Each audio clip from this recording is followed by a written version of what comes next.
Throughout our lives, we usually go through many different identity shifts. We take on different identities. And this usually happens when we go through different life stages.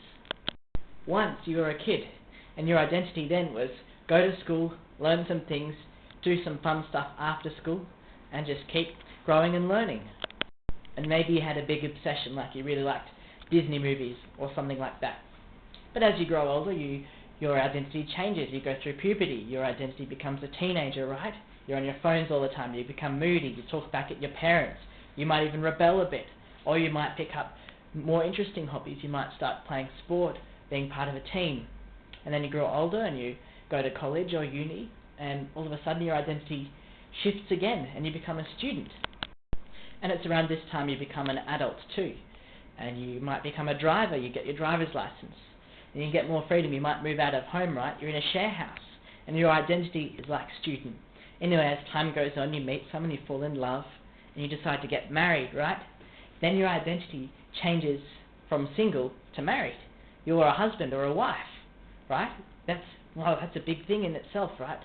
What do you call yourself? I'm married to this person. I'm a husband. I'm a wife.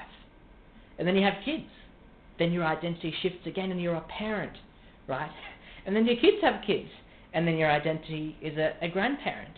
And then you retire and your identity is a retiree. And so on. And then the elderly. And so all these different times in our lives we go through an identity shift. But you can also hack these identity shifts to your advantage. Now what do I mean by that?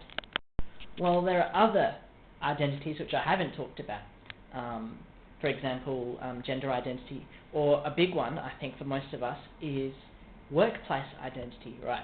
What do you do is the old question. You meet someone and you strike up conversation. Eventually they say, what do you do? The dreaded words, what do I do? I don't know what I do. You might think, you jump to, okay, what do I do for work? Okay, I'm a lawyer, I'm a doctor, I'm a XYZ, right?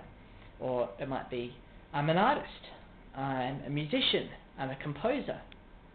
Now the thing is, with those last things I mentioned, musician, artist, composer, writer, these things are difficult to make a living with. And then there's the dreaded question that comes after that. It's like, you're a musician, right?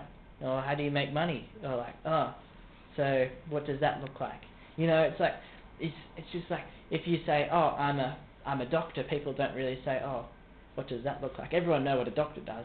The truth is, people don't really know all the ins and outs of what doctors do, but they just assume, that's an important job title, right? We know what they do. But maybe you're still a student, or maybe you're not really earning a full-time income as a musician.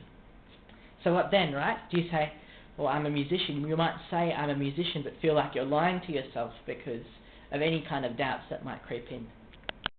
But if you embrace your identity as a musician, you're actually, tricking yourself into becoming a musician, faking it till you're making it. I know I had many doubts as a composer, and I sort of felt like I was faking it till I was making it. And then after a while I realized, I'm not actually faking it, I'm doing it, right? I'm actually, I won a prize. That was really validating for me as a composer who had so many self-doubts, and someone who didn't know the ins and outs of counterpoint like other classical musicians who just knew everything. And I was just like, but having some kind of success was actually reaffirming, saying, no, actually, I'm not faking this, I'm doing this. And you can do this too. I know many of my viewers are watching, my friends from the School of Music. And I'm telling you, you've got talent, skill, and you've got the hard work to prove it as well.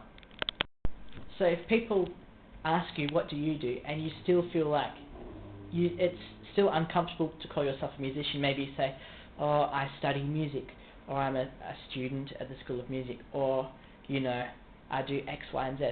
I challenge you now to say, I'm a composer, or I'm a musician, or something like that, alright?